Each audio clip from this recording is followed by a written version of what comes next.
おはようございます。画家の小木曽です。いつもご視聴ありがとうございます。チャンネル登録といいねボタンがあると嬉しいです。多分ね、これ Google のあれなんでしょうけどね。やっぱりいいねボタンが、多いと多分なんかこう、あれみたいですよ。すごいですよ。データサイエンス。すみません、雑談が。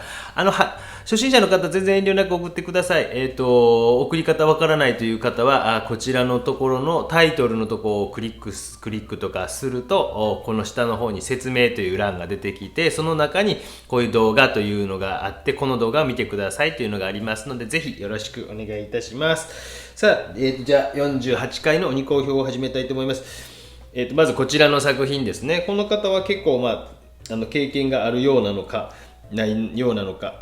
わかりませんが、趣味として水彩画を始めました。詩はもっぱら私のネット動画だけです。絵画サークルなどには参加しておりませんだそうです。いや、お上手ですよ。もう皆さんお上手やなっていう感じがするんで、鬼好評ということなので、少し厳しめに言うておくと、皆さんその趣味の一線を皆さんガンガン超えていかれてはどうですかって感じですね。非常に悪くはないと思うんですけども、ちょこっとこうディティールを書き出してるんですけど、一回振り切って全部書いてみてはどうですか。この、例えば、こう滝のところがめちゃめちゃ困ってる感じはするんですね。で、なんか塗り残しておこうかなとか、ちょっと青っぽい白塗ろうかな。要は鉛筆の下書きは見えるんで、でもこれどうやって描いたらええのかなってわからん感じがして、もう僕やったらもうそこにある岩とかも全部一回描いてしまって、白さがなくなってもその後絵の具の白かなんか塗ってやれぐらいの感じで、私なら行きますね。なんかこうどうしてもこうそこの一線を越えていくためには一回振り切ってしまって、そこにまたやったことないもう太めの色とかガーッと置いてみようかなとか、スパッタリングでバーッとやってみようかなとか、ナイフでガーッとやってみようかなとかぐらいの気持ちで、またその後修正とかできますので、なんかそういうことを一度思い切って振り切ってやってみられたらいいのになっていう感じがします。多分お上手ですねっていう感じで、多分周りの人からはお上手な人っているんですけども、そこから先のプロフェッショナルになっていく人っていうのは1回2回振り切ったりもう何十回何百回って振り切っていったような人やと思うんですよ。多分そういう経験値が自分の肥やしに変わっていって、それが制作の方に移っていくんやと思います。例えば奥行きなんか出すための方法としては、確かに後ろの方を淡く弱く描くことは悪いことではないと思うんですけども、僕やったら思いっきり全部もう平面的になってもいいから描き切っちゃうかなぐらいの、若干ね描こうとしてるところあるんですよね。年齢的にはいってらっしゃるんですけど、この方多分すごくこう力を思いっきりつけたらつくような気がするんです、私は。だからこういう厳しいこと言ってるんですよ。で、なんとなく趣味で終わらせてしまってっていうにはちょっともったいないぐらいの、例えば色使いとか絵の具の、水の使い方とかすごいそれ感じるんですよ。だからぜひちょっと思い切ってもう平面的にぺったんこになっちゃったぐらいの気持ちでもいいので、思い切ってその辺をやられてみてはいかがでしょうか。特にこの滝のところに鉛筆の下書きの線がちらちら見えるところを見ると、ここをどうしていいかわからないっていうのがよく見受けられます。あとは奥行きを出すためにはちょっと後ろ白く描いておこうかなっていう感じに見えるのを描いても奥に見せてやるぜっていうぐらいの気持ちがある人がやっぱプロになっていくんじゃないでしょうか。次いきます。この方です。福島の方ですね。いろいろこう30年前僕の絵画教室を見て覚えましたね。ありましたね。私本当中学生の時にBS でやってて、我が家はなぜか BS が当時入って見てましたね。地区で BS を入れていたのかで、なんか平日の結構10時半とか11時とかやった記憶ありますもんね。なんかもういいや言おう。たまに僕学校サボってたんですたまにですよ。袋もうっすら気づいてたでしょうけどね。その BS のボブの絵画教室も見てましたもんね。サボっていたというと失礼ですけどね、ちょっといい作品なんで少し長めに載せておこうかなと思いました。で、いろいろあって、震災の後とかですね、休みの日とかは絵を描いているということです。悪い作品じゃないと思いますよ。いい作品だと思います。これ6号って書いてあったかな、キャンバスの6号ということで、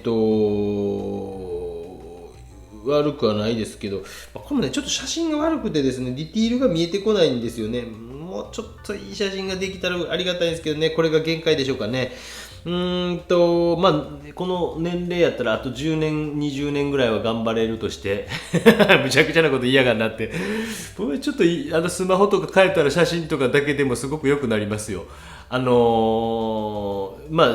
iPhone やったら高いやつやと僕今使ってるの20万全部全部マックスにしてるので12プロマックスなんで、20万もほぼパソコンですけども、今やったら多分10万ぐらい出せばって、私はなんちゅうか、一応この鬼公表はプロを目指す人のためにっていうことで、例えばデータを送る時とかに、例えば雑誌社からじゃあ作品の画像を送ってくださいって言われた時に、もう最悪スマホの画像でも最悪ですよ。本当はちゃんとデジカメとか捉えたらいいと思いますけども、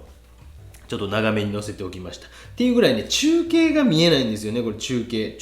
のここのところがどうなってるか見えないから、なかなか話を膨らませれないなっていう感じがあります。で私ならば、例えば右のすすきも平板的に描いていて、ちょっと光の方向が見えにくい、多分書き出しの段階からその辺が曖昧やったんかなって、右の方から来ているような感じか、後ろの方から来ている感じなのか、ちょっとその辺が見えないんですよね。で平面的に振るなら振っていったらいいんですよ。日本画的に描くっていう風に振っていかれればいいと思うんですけども、湯が油絵を使ってらっしゃるんやったらば、やっぱちょっと陰影とかを描くのに適した道具やと思います。でちょっとそのあたりがもう少し見えてくればいいなと思います。すみません、ちょっと画像がですね、手前の方にある上の枝なんかね、構成的には悪くないんですけど、ディティールの描き方がね若干見えないんですよねこれがね、ちょっとコメントがしにくいなっていうところがあります。すみません。特に真ん中の山かな。すみません、このぐらいで今日は。次行きますこちらの作品です。こちらの作品はね、すっごくねある程度見えるんですよ。これ写真によってやっぱりコメントが、これ下のところってキャンバス塗り残しなんですかね。そこまでは見えないんですけども、なんかすごい筆致の勢いのある面白い絵ですよね。で下がこれ塗り残しだったらすごい、これはなかなかやなと思います。ということを考えると、構成的には下の方をもっと大事にした方が良かったんじゃないかなという構成になるんですよ。なんかもうこれ塗り残した方がいいやって書いたのか、意図的に狙ったのかわからないですけど、ここの塗り残しの白さというのが画面の中ですごくアクセントになっていて、これはなかなかできるゲートではないという感じがするんですね。ピーター・ドイグですっけ。昨年の10月か9月ぐらいに東京の国立近代美術館というところで大きい個展やってたイギリスの作家さんで、まだ若い作家ですけど、すごく著名な作家さんがいるんですけども、ちょっとそういう作家さんも参考にされてもいいかなっていう気がします。ピーターかピーテルかちょっとすみません。ドイグっていう人です。ひらがカタカナでドイグって入れても多分画像が出てくると思いますので、ちょっと見られてもいいかなっていう気がします。あとはセザンヌなんかっていうのもキャンバスとかを塗り残すことを利用して、描いていったりしてます。にしては後ろの山が多分主役だろうなと感じさせるんですが、そういうもう毎度言うてますけども、なんか主役級のものが2つあって、下の水のところをもうこうやって描くって決めるんやったらっていうか、これ上の山を見せ場にするんやったら、下にこれだけ強いものを持ってきすぎるとちょっと厄介かなっていう気はしますよね。でもその下の絵の具の使い方、キャンバスを塗り残している使い方が非常に面白いとは思う。でもこれをどうちゃうな、意図してできてるのか、たまたまなのか、めんどくさくて描かなかったのかそこがわからないですね。でナイフとかを多分中心に描いていらっしゃると思うんで、ナイフも筆も同じなんですけども、同じピッチで描かないようにしてください。ちょっとそれが見えるというか、大事に置くところ、長く伸ばすところ、厚くのせるところ、薄く削るところとかっていう風にしないと、あんまりペタペタってなると画面自体が全部がもう抑揚がなくなってしまいます。だから筆にしても同じことなんですけども、やっぱり自然とかっていうのを描こうと思うと、すごく大きいもので、そこに、成り立たせている構成の要素としてはね、木々が下から生えてきて、芽がちょろっと生えてきて、そこに息吹の、葉っぱの息吹がひょろっと咲こうとしている、ね、でも地面がドーンとあって、その上にゴロゴロゴロゴロした砂利があってとか、すごく成り立ち自体がすごくなんていうんですか、もう複雑じゃないですか、自然って。でも写真を、この方もしかして現場かもしれないなと思うんですけど、写真を皆さんこう写す時っていうのはもう平面のものを平面やから色の塗り写しだけになってしまいがちなんですよ。でも実際にそこら辺の葉っぱ一つをずっと観察してみるとか、僕なんかも今も今年はブルーベリーが豊作だぞというので毎朝楽しみに見てます。ずっとちょっと大きくなりそうやなとかね、ジャマーリスの芽がこうとか、もう冬の時期は逆にこの辺で栄養蓄えとんねやなとかっていうのを見てたりすると、やっぱりこう絵に表す時に淡々とはできないです。でかい木があったらこうかなこうかな、ここ俺は枝剪定したぞとか、こっからピョッちょっと生えてきたとかそれとなんか絵って似たような高音の言葉をかけながら描かないと難しいんじゃないかなというふうに思ってます。ぜひ頑張ってください。次いきます。ちょっとこれ画像送られてきたのがこういう状態だったんですけど、これでいいですよね。こうなるとこうですけどこれでいいですよね。これはですね、人物の描き方など、これもねちょっとね写真が悪くてねこれもコメントがむっちゃ難しい。油絵を2年余りになりますが、鬼好評ちょっと新しい方とかも多くおられるんで言っときますけど、フレーミングとか僕ちょっとね今回も53枚来てますので全部やるのは無理です。土日にやってますので、基本的には土日または大学の昼休み、大学の授業始まる前とかにこういうの録音とかしてますので、フレーミングとかをしていると無理なので、もし可能な方はその動画を見て、フレーミングの多分もういっぱいアプリあると思います。でアプリでフレームとか入れるといっぱいアプリあると思いますので、自分でつけやすいやつとかで、やられてみてはいかがかなと思います。でちょっとね見にくいんですよね。すっごい世界観が面白くていいなって、これちょっとこれは何から書いたんかな、ちょっとそこも引っかかってるんですよね。何か見ながらか知り合いを写真撮ったか、その辺もちょっと著作権的にちょっと気になりだしていて、今ちょうど喋りながら気になりだしていて、でちょっと目の位置がずれてんの分かりますか？ちょっと目の位置が左目の方が下すぎんのか右の方が上すぎんのかっていうのがちょっと見えにくいのと、絵の具の筆致も少し分かりにくいし、手がちょっと前にこう出てきてる感じというのが、なんか映画とかドラマの一場面を描きました、もう原則やめてほしいです。自分の好きな、女優さんとかモデルさんとか描くのは結構ですし、自分の、SNS とかで発表されるとかもそれは勝手にしてください。でも一応これ私はこう収益化って言って CM を入れる方向に2月の真ん中あたりからしてるんですけども、その際にちょっとでもクレーム入るとややこしくなるのでっていうことで結構しつこくも言ってますし、そうなると他の方、残りの今回8名ですけど7名の方にもね迷惑かかりますけども、削除しなきゃいけなくなるということ、この方は違うと信じてもちろんいますけど、でちょっと見えにくいな、世界観すごい面白いなっていう気がするんですけど、これ手前にこれグラスがあるんですかね、グラスがあるような感じがするんですけど、これがもうちょっと前にあるように書くんやったらばもうちょっと僕やったら上に上げるかなとか、やっぱ手が前にあるように出すんやったらもうちょっと出してあげるかなとか、ちょっとそういう場面の設定というのをもう少し丁寧にされていってもいいんじゃないかなと。後ろにいる人はこれはどういう状況になってるかなっていうのを見てても難しいんですよね。鏡かなんかに映ってんかなとか、この人の後ろに鏡があって、その要はこの喋ってる人の前に、人がいるのが映ってるという状況かなっ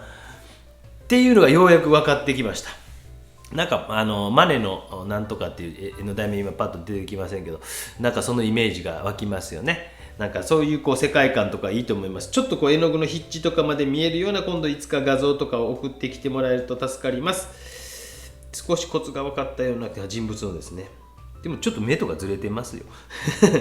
はい、こちらの方です。これはサンパウロからということで、過去に多分作品いいですね。パステルと色鉛筆で描かれたそうです。お年がなんか書いてあったか。でももうね、約15年にわたってサンパウロで同居していた、今年1月になった義理の母を描かせて送らせていただきましたということで、非常になんかね、いい作品ですね。なんか、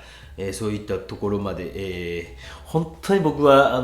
親父もそうですけど、生前にいい写真をたくさん撮っておかれた方がいいですよね。昔撮った写真とかだとあれですから、やっぱりある程度解像度の高い写真とかをいっぱい撮られておいた方がいいなと思います。なんか70、80、90、恥ずかしがらずに、やはりそれを見せる見せないにしても、残された家族にとってはそういったものって後々なんか絵に描いたりですね、できたりしますので、後々すごく重宝したりしますので、やっぱりこういうふうにね、で多分ちょっと写真が悪いのから描いてるんじゃないかなと思ったんですよ。前描いた絵がもうちょっとレベルが高かったので、なんとなくそういう風な気がしたんですね。例えば眼鏡のところから落ちている影かもしれませんし、ディティールを詰めるときにどうしてもその限界が来るというかですね。でちょっとそのディティールまで詰めていかれたら、もっともっと色使いとかすごい綺麗ですし、これパステルと色鉛筆だけでここまで描かれるっていうことは相当力を持っていらっしゃる方なんやろうなっていう気がします。だからこれは本当に皆さんに、私は捉えたくないっていう人もぜひね、ご家族に申し訳ないけど写真撮っといてとか言うたら、残された人はやっぱり喜んでぜひ撮ってあげてほしいなと思います。特にこういうスマホとかの時代になってね、画像とかがものすごい綺麗に残るようになりましたので、それは何かあった際に、私もこれ何かあった際のために、ちびっ子とかのために残しておこうと思ってこんなことをやっている部分もありますのでですね。でちょっとやっぱりそういういいものを使うと、もうちょっとディティールに踏み込んでいけたと思うんで、そうすると筆圧とかぐっと厚くできたりできますもんね。ぜひまた頑張って書かれてみてください。これもなんか私も書きたくなるような感じがしますけど、僕だったらもうちょっと光、自然光とかの状況の、これだと前から光が来てるか上の傾向とか分かりませんけど、眼鏡のところに要はボンと光が当たっている感じがして、屋外かもしれませんけども、そういう状況設定とかもぜひされて、皆さん写真とかも撮られておいた方がいいんじゃないでしょうか。次いきますこちらあと3枚か。デッサンですね。鉛筆のデッサンでございます。よく頑張って書かれていますね。年齢とか確か書いてなかったんですよね、この方ね。初めての投稿です。自然光で、鉛筆で、水彩紙に鉛筆で卵は時々描いておりますということです。いやー、非常にいいですね。これマスキングテープがなんか周りにしたんでしょうけど、剥がした時にビリビリって破れたでしょ。なんかそんな雰囲気がちらっと見えて、そこぐらいまでやっぱり、しっかり写真撮られてるもの見えますもんね。これはだから水彩の何ですかね水彩紙の何やろね、書いてあるけどちょっとこれ見えないですけどいいですね。もっともっと背景と卵の要は際のところに白くなったり暗くなったりで、本当にもっと見えなくなるとこないですか。卵なんかもう溶け合うっていうところないですか。背景の色と多分探すというか、本当目を細めてみたりするとふわーっとなってるところがあったりするはずなんですよ。でそういうところもうちょっと探されていくといいかなと。ちょっと影の中っていうのはそういう感じは見えるんですけども、もっとはっきり言ってもうそこのところがもう1ミリか2ミリぐらいあるところもあったり、逆に輪郭のほんの少し外側の色がシュッと入ってきてる、ほんの少し、それによってスフマートって言って輪郭ぼかし法っていうのを活用できるようなところも出てきます。でそういうところをよく観察することが、ポイントやと思いますので、ぜひそういうところをぜひ観察しながらやってみられてください。紙も多分水彩紙、いろいろ紙試されてみたらいいんじゃないですか。私もいろんな紙使いますけど、もちろんケント紙も水彩紙もコットマンみたいなのも使いますし、TMK ポスターっていうのが東京芸大の油絵科の試験やったらば使えます。今知らないですよ、僕が受験の時で。そういうので鉛筆デッサン使ったり M 画とかっていうのを使っているとこもちょっとざらついてますよね。でそういうのを使ったりとかありますので、デッサンの紙に関しては多分いろんなものを試された方がいいのかなとあとは私がたまに動画で上げてるなんかジェスを塗ってやる方法とか、ちょっと水彩を使う方法とか、もう少し発展したこともやっても見られてもいいかもしれませんよね。いい作品ですよ、よくね。はい、次の作品いきます。こちらの作品です。厳しい好評をお願いしますと、すごいシンプルでいいです。上達したいので辛口での好評をよろしくお願いしますということです。すごい多分絵心ある方で、色使いも構図もなかなかね、いいですよ。あんま辛口に言うてないですけど。どこやろうなーってずっと考えたんですけどね。うまいんですよ。すっごいうまいんですけど、奥のところの、部分の曖昧さっていうのが多分一番の問題やろうなっていう気はするんですよね。で、やっぱこの辺になるとバイアスかなんかの水彩しっかり見られたらいいなと思いますね。かっこいい水彩をもっと見られていいんじゃないかなと。潔がいいところもあっていい気はするんですね。もうやっぱり滅的に写実的にあたかも写真を写したっていうような感じを目指しているわけじゃない。もちろんそういう水彩画家の方おられますよね。でそれはそれで全然否定しているわけじゃないですけども、この方はどっちかというと絵の具の偶然性とか面白さみたいなのは生かそうとしている感じはして、透明水彩の良さみたいなのを生かそうとしているんですけども、ちょっとその辺で後ろの奥のところというのとか潔が悪かったり、逆に今いつも言うてますけども、色彩を思い切って見られてもいいかもしれません。全く違う色をガンガン置いてみて、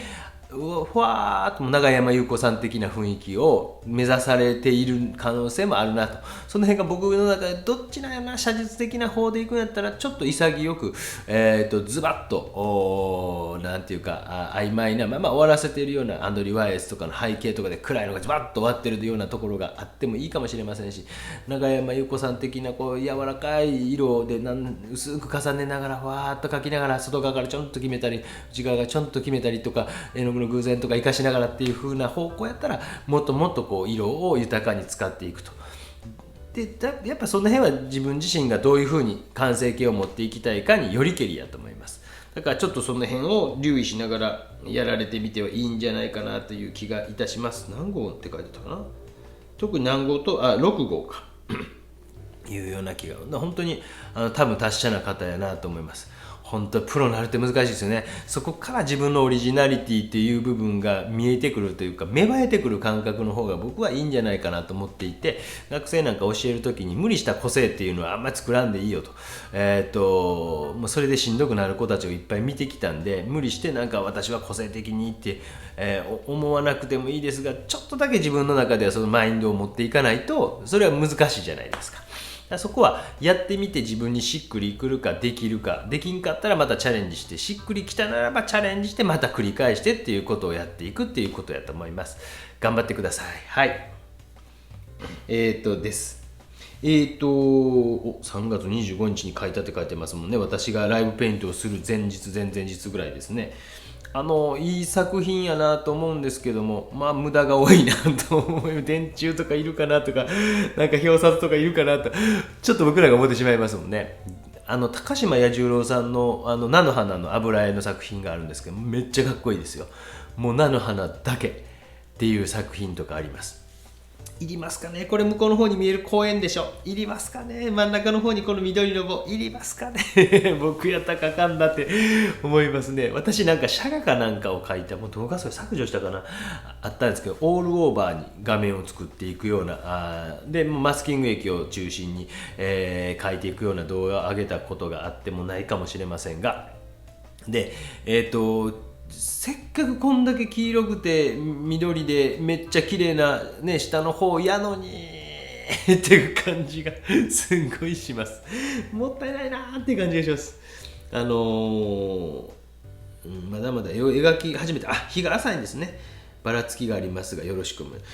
日が浅いうちはこんな感じでいいと思うんですけども、多分これを書くの大変やろうなって想像したでしょう。そしてそれをちまちま書いていくっていうことで、もうなんか苦行のような初め脅迫観念が襲ってくる可能性がありますよね。私も多分高校生ぐらいの時やったらそんな苦行が襲ってくるだろうと思って、でじゃあどうするかしたらちまちまやるしかないっていうこともあるかもしれないですけど、僕はもう一つ本当に現代文明に頼ってもええんちゃうかなと。マスキング液を初めて使ってみようかなとかねそういう時はなんかあると思うんですよ。これ結構難しいぞ、やばいぞと思った時はなんかそういうことも試されていいかなと思います。いやちょっとね上とかまでやる必要ないんじゃないかなって思いました。でもう少しこうこの菜の花の中だけでも葉っぱの暗い色、もうちょっと暗い部分が何箇所か画面の中でアクセントとして入ってきたらもっともっと画面は良くなっていくと思いますよ。いやとにかく日が浅い人は何か絵の中で一つ言葉を言おうと決めてください。菜の花の黄色が綺麗以上でいいですそこに付随してもう少しそのサブ的に青空が綺麗だったからその青と黄色のコントラストが綺麗とかね、もう少し例えば風のない日だったから枝は一本一本垂直に立っているとかっていう風に付随してついてくるとじゃあいらないものどこやろう、山いらんなとかあれこの緑いらんなとかなってくるんですよ。それができるかどうかです。だから日が初めて浅い人というのはどうしても全部やらなきゃって思うんですよ。でも見る人知らないんですよ。ここに緑の棒あったけど君この緑の棒書き忘れているねなんて言う人いないじゃないですか。この山の高さはもう2センチ上じゃないかなとかって言う人いないですよ、絶対に。でね、展覧会会場行って「うわ菜の花の黄色きれい、ああどうやってんのかしら」とかそういう風になっていくんですよね。でもこの緑の棒なんやろなってなってしまうとすごくもったいないので、ちょっとそういう取捨選択みたいなのとチャンスが来た時は技術的なことにチャレンジするということもぜひやられてみてはいかがでしょうか。ではチャンネル登録よろしくね。SNS もやってるよ。